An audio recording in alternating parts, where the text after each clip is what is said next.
We constantly guess what the future will look like, but we rarely ask how it will be funded.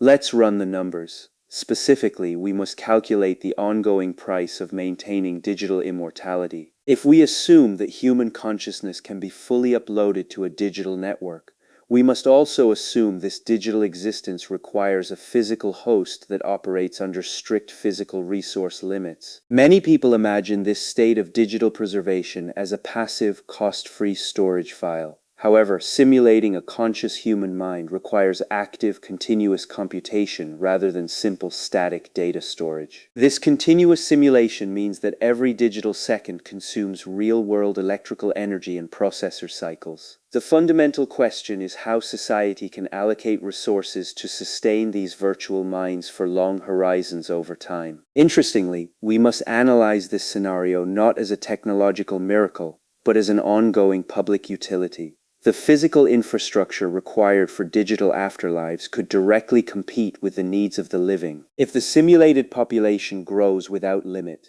the resource demand could eventually exceed the carrying capacity of the host economy. This creates a severe structural tension between past lives and current resource constraints. Every simulated mind requires memory allocation, power supply, and thermal regulation. These physical assets are inherently scarce, meaning that devoting them to digital immortality carries a significant, ongoing physical opportunity cost. In this scenario, a unit of energy used to simulate a past citizen is a unit of energy that cannot be used to power a hospital or warm a physical home today. As the digital population scales, this opportunity cost increases. The host society faces a direct trade-off between supporting a growing legacy population and investing in the current living population's economic growth. Follow the incentive structure. If a society offers long-term digital simulation, it commits a massive portion of its future gross domestic product to service historical capital rather than current innovation. This commitment functions like an irreversible sovereign debt.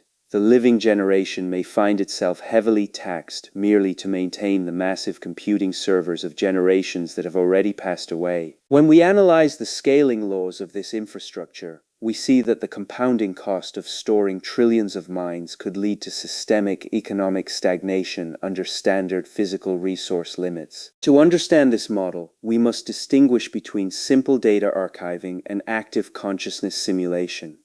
Storing a dormant neural map is relatively inexpensive compared to actively running a simulated conscious mind. Active simulation requires constant computing cycles to process thoughts, react to virtual environments, and maintain cognitive state. This requires continuous high-performance processing, which scales linearly with the active simulated population. Under our assumptions, the energy efficiency of computer hardware eventually hits physical limits. Even with advanced technology, the thermodynamic minimum energy cost per logical computation remains a binding physical constraint. We must also define the boundaries of the digital environment. A simulated mind cannot exist in a vacuum. It requires a detailed virtual space which adds further demand on our processing power. These requirements mean that digital immortality is not a software problem, but a hardware and land use challenge. Data centers require physical space, water cooling, and raw materials for continuous server replacement. Furthermore, hardware degrades over time. Servers must be physically replaced every few years, creating a continuous demand for manufacturing resources, precious metals, and highly skilled technical maintenance labor in data centers. This depreciation means the cost of digital afterlives is not a simple one-time fee paid at death. It represents an ongoing subscription that must be funded by the society across many centuries. If we ignore these physical realities, we misprice the technology.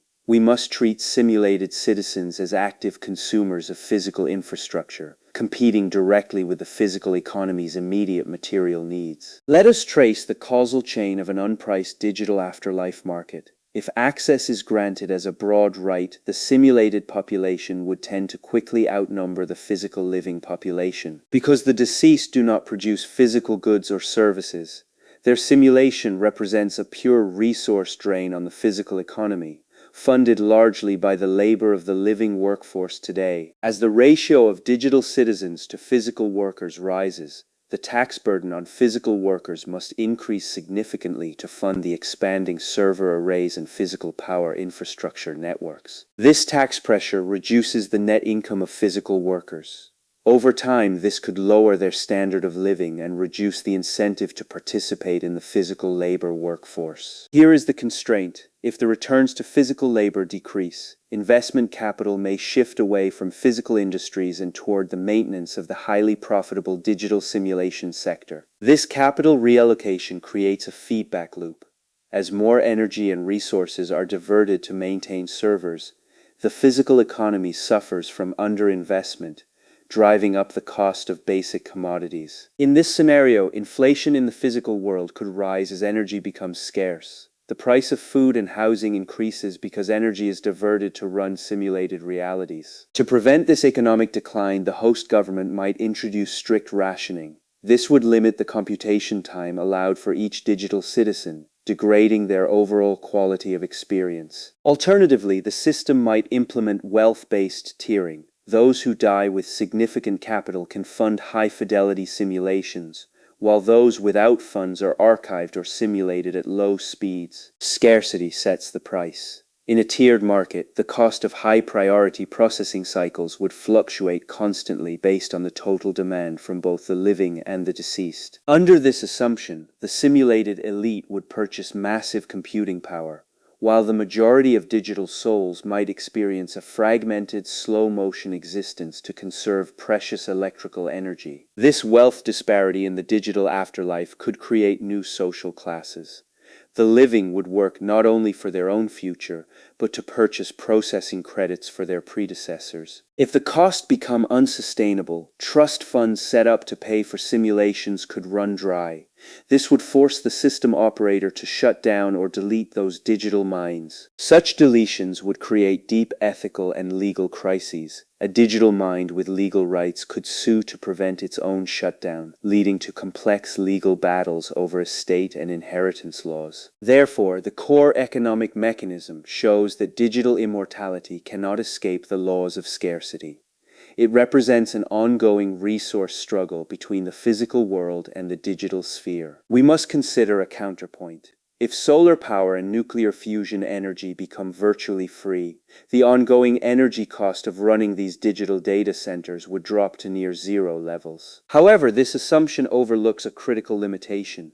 Even with free energy, the physical materials needed to construct and repair high-performance servers remain finite and subject to rising market pricing. Under an alternative equilibrium, society might reject a centralized public guarantee. Instead, families could host their own ancestor servers directly, keeping the financial and resource costs fully localized at home. We can model this using a conceptual case of capital decay. Just as inflation degrades long-term trusts, the rising cost of hardware replacement eventually challenges any static funding model time over time. This reveals a boundary between constant simulation and on-demand activation.